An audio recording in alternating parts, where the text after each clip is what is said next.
Hello everyone, welcome to my video presentation.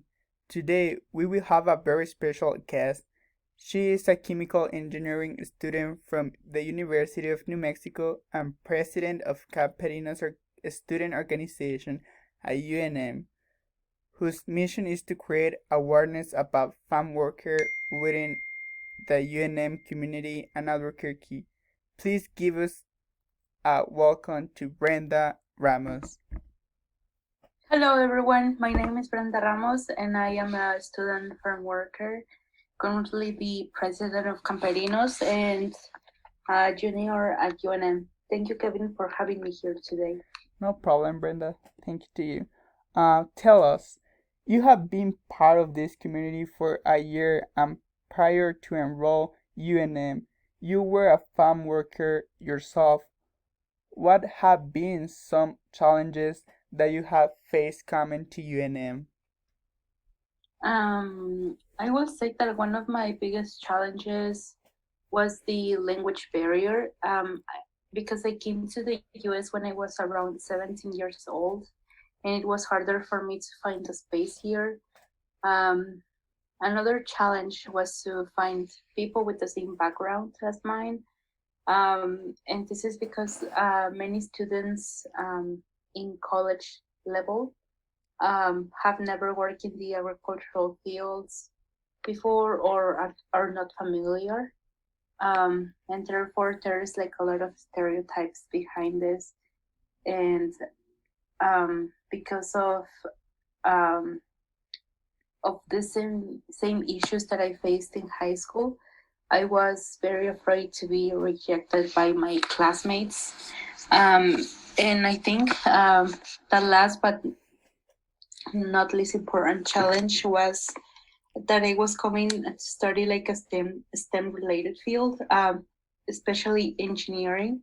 So engineering is very well known for having a higher population of men comparable to women, and it was just hard for me to come here and like enroll chemical engineering and not kind of like not finding people with my same background or same interests.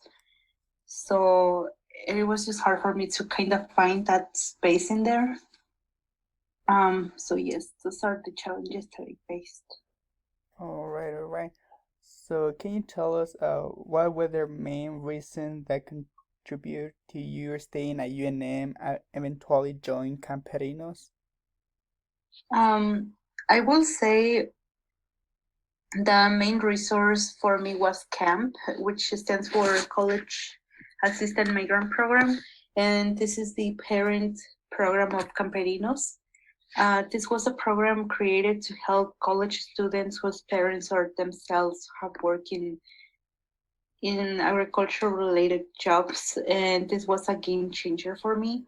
They didn't help me just with the financial aspect of college, but they also offered me a lot of support in many ways. Eventually, I joined Camperinos and I found out that the amount of members was very, very small, and it was a perfect fit for me. And also, a lot of the members are students that have previously worked in the fields or have done something related to it. Um, and in summary, I will say that my biggest contributor was to find a community at UNM that best suited my interests and goals. Okay.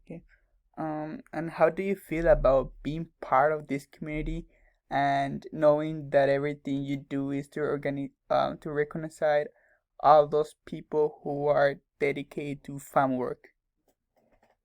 Um, I feel that Camperinos, um, with Camperinos, we do a great job in carrying out our purpose. And I will say this is a very big responsibility because there are still invisible issues going on in the farm workers community, mainly with the rise of COVID and the wildfires.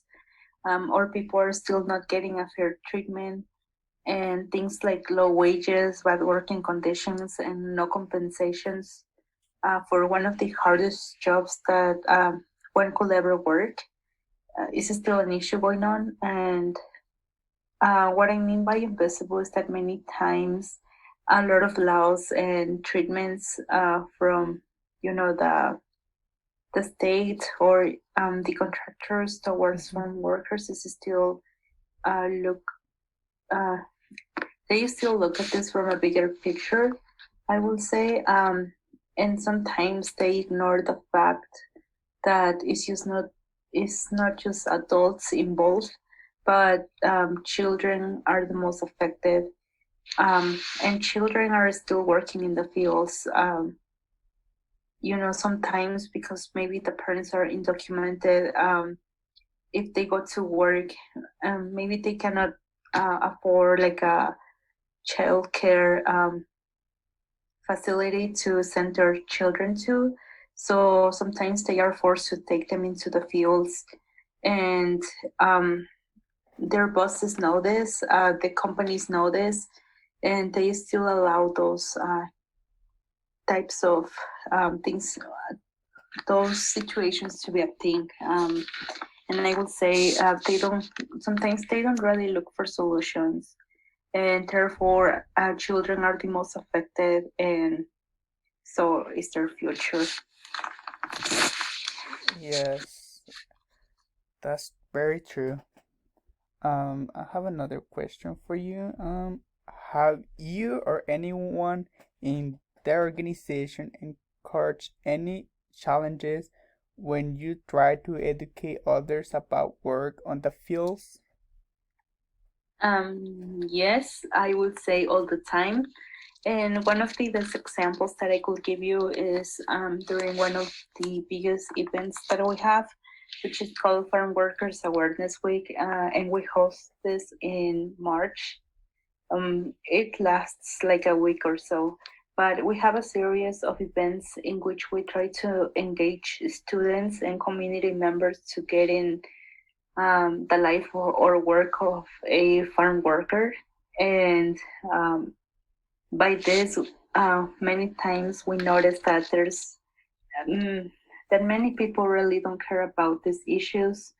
And when we talk about laws and how they can help, sometimes people get defensive because we're talking about people that don't really have, that are immigrants, and probably they don't have like the same privilege, like to have a citizenship, or like to have more access to these rights. So um, many people still have like these stereotypes of farm workers. So yes, when we talk about this, sometimes people could get very defensive, and sometimes we even have like a day that we tell them which corporations to boycott because maybe they are not paying the farm workers a fair wage, or they are treating them really bad and making them work into like with the worst conditions. And because of sometimes this ignorance from other people, they will usually turn their back on us. And at least to my perspective, I think that this should be like a community issue. Everybody should contribute to kind of help, because Mm-hmm. all of us eat. And there's people out there risking their lives to put food in our tables every day. Yes, true, true. All right. Um, I just gonna I just gonna have a. I'm sorry. I have a last question for you. Is will be what will you tell to others that have the same mission of Camperinos and that might have gone through the same challenges? And what about the students within the farm working community pursuing a higher education, sorry? Oh yeah, yeah. I really like to say this a lot, but I will tell everyone si se puede. And this is a famous phrase used by Cesar Chavez during the manifestations for farm workers' rights. And this means, yes, we can do it, or yes, it can be done. And well, in the past, others like Cesar Chavez and Dolores Huerta did it. And to me, they were the beginning of an era in which we, as farm worker students, are not allowed to pursue higher education, and they also gave all of us a voice to keep advocating for our brothers and sisters working in the fields. And I will say, like I say, si se puede, the path is gonna be long and it requires community effort. Um, because one person cannot do everything. And to the students, I will say that one of the biggest things is to find a community that will support them through this journey, and to find a community that is very similar to them and that will suit their goals and interests. All right, Brenda, thank you.